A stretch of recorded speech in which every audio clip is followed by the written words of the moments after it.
Kemana uangmu lari? Harga beras, minyak, barang harian beda jauh di Indonesia, Malaysia, dan ASEAN. Mari kita bedah angka-angkanya, cuma di rekening tetangga. Halo teman-teman, selamat datang kembali di rekening tetangga.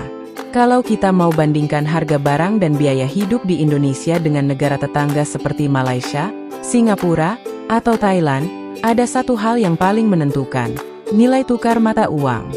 Belakangan ini kita lihat pergerakannya berubah cepat.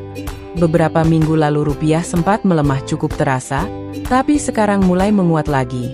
Di media sosial dan channel lain banyak bermunculan pertanyaan. Apakah ini karena dolar Singapura yang makin kuat? Ada yang bilang karena Shell Indonesia. Lalu muncul lagi isu, apakah Shell Indonesia mau dijual? Atau dikuasai Shell Singapura? Kita bahas semuanya satu persatu, sampai ke hubungannya dengan selisih harga di negara-negara ASEAN. Mari mulai dari pelemahannya dulu. Penyebab utamanya bukan dolar Singapura, dan bukan juga Shell. Yang paling berpengaruh adalah kondisi dunia. Saat itu dolar Amerika Serikat sedang menguat secara global.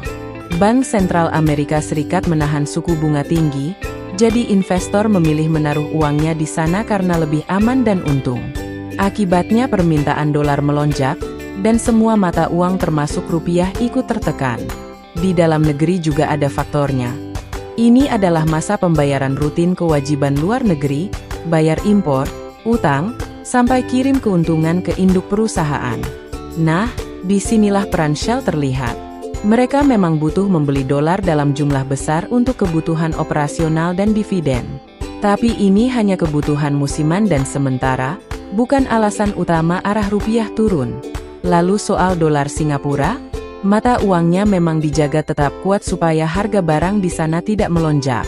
Akibatnya kalau kita beli barang atau bertransaksi lewat sana terasa lebih mahal. Tapi ini cuma ikut menambah tekanan saja, bukan pemicu utamanya. Sebelum lanjut, kita luruskan dulu isu yang bikin penasaran. Apakah Shell Indonesia mau dijual atau dikuasai Shell Singapura? Jawabannya, tidak. Faktanya, Shell hanya melepas sebagian bisnisnya, yaitu jaringan pom bensin dan terminal BBM di Gresik, ke perusahaan patungan antara mitra dari Filipina dan Indonesia. Bukan dijual ke Shell Singapura, bukan dikuasai asing baru, dan bukan seluruh perusahaannya pindah tangan.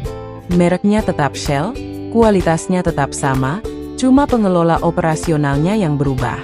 Bisnis oli, pasokan, dan distribusinya tetap dipegang oleh Shell Indonesia sendiri. Nah, sekarang kenapa rupiah mulai menguat lagi? Pertama, masa pembayaran kewajiban itu sudah lewat.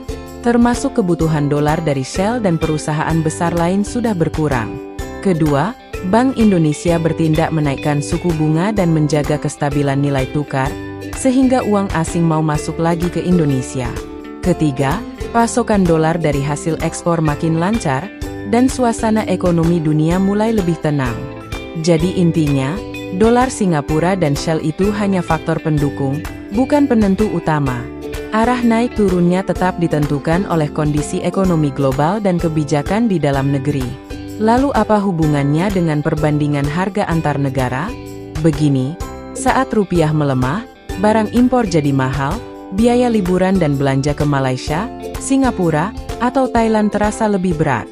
Sebaliknya, saat rupiah menguat seperti sekarang, beban itu jadi sedikit lebih ringan.